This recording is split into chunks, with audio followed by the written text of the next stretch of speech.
अल्लाहुम्मा सल्ली अला मुहम्मद व आले मुहम्मद वअज्जिल फरजहुम। एक बेहतरीन नुस्खा कामयाबी का, कामरानी का मेरे उन नौजवान भाइयों के लिए। कल भी महफिल दुआ कुनैल में पूछ रहे थे कोई ऐसी चीज़ बताएं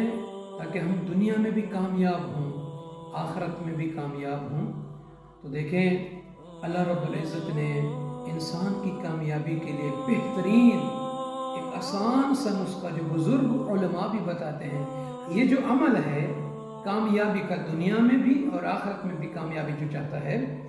वो फरमाते हैं कुरान में भी ये साबित है और हदीस में भी है। अगर तुम चाहते हो दुनिया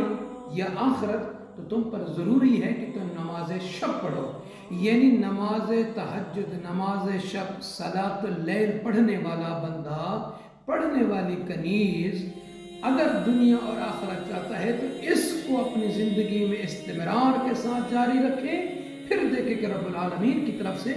उसको कितनी कामयाबियाँ मिलती हैं, दुनियावी भी और आखिरत में भी। और इसका फ़ायदा सबसे बड़ा ये है कि जो नमाज शब पढ़ता है उसके रिस्क में कभी तंगी नहीं आती, उसके चेहरे पर नूर होता है और उसका घर अहले आसमां को यानी मलाइका को चमकता हुआ नज़र आता है और उसके घर में सुकून होता है। तो ज़रूरी है आप सभी पर कि आप अपनी ज़िंदगी के ख़ास वक्त जो है नमाज सुबह से आधा घंटा 35 मिनट पहले जाग जाएं और नमाज शब को पढ़ें, फिर देखें कि आपकी ज़िंदगी में कितनी रौनकें आती हैं, कितनी खुशियाँ आती हैं।